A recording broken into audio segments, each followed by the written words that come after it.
माता अनुसुईया कथा। सती अनुसुईया कथा।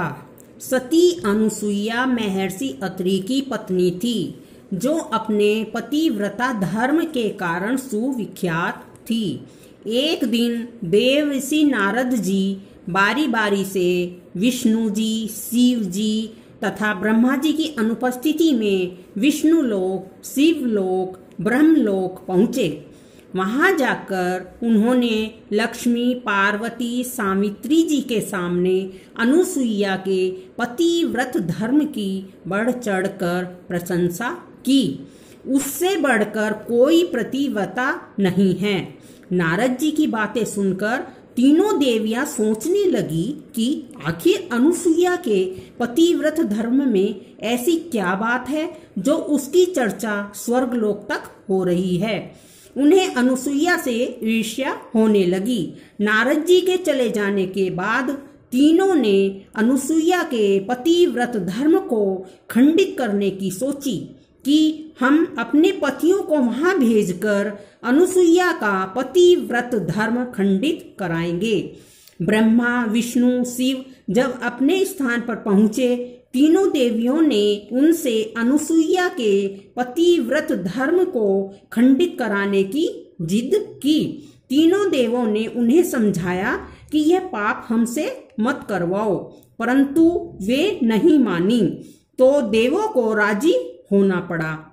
तीनों देव साधु का वेश धारण करके ऋषि अत्रि के आश्रम पहुंचे। उस समय अनुसुईया अकेली थी। साधु वेश में तीनों अतिथियों को द्वार पर देखकर अनुसुईया ने भोजन करने का आग्रह किया।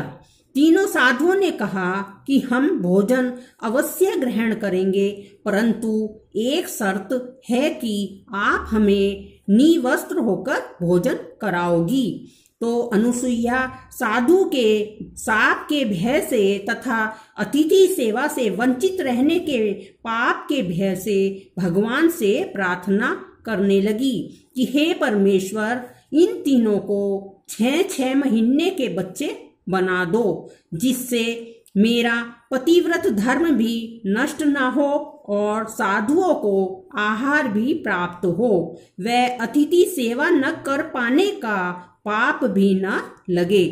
परमेश्वर की कृपा से तीनों को 6-6 महीने के बच्चे बना दिए गए तथा अनुसुईया ने तीनों को निवस्त्र होकर दूध पिलाया तथा पालने में लिटा दिया। जब तीनों देव अपने स्थान पर नहीं लौटे तो देवियों को चिंता हुई। तब नारद जी ने वहां आकर सारी बात बताई कि तीनों देवों को तो अनुसुईया ने अपने सतीत्व से बालक बना दिया है। यह सुनकर तीनों देवियों ने ऋषि अत्रि के आश्रम पर पहुंचकर माता अनुसुईया से माफी मांगी और कहा कि हमसे ईर्ष्यावश यह गलती हुई है। इनके लाख मना करने पर भी हमने इन्हें घृणित कार्य करने भेजा। कृपया आप हमें फिर से इसी अवस्था में कर दें, हम आपकी आभारी रहेंगी। इतना सुनकर अनुसुईया ने तीनों बालक को वापस उनके वास्तविक रूप में ला दिया। अत्रि ऋषि व अनुसुईया से तीनों भगवानों ने वर मांगने को कहा। तब अनुसुईया ने कहा कि आप तीनों हमारे घर बालक बनकर पुत्र रूप में आए, हम निसंतान हैं। तीनों देवों ने तथास्तु कहा तथा अपनी अपनी पत्नियों के साथ अपने अपने लोक को लौट गए। कालांतर में दत्तात्रेय रूप में भगवान विष्णु, चंद्रमा के रूप में ब्रह्मा तथा दुर्वासा के रूप में भगवान शिव का जन्म अनुसुईया के गर्भ से हुआ।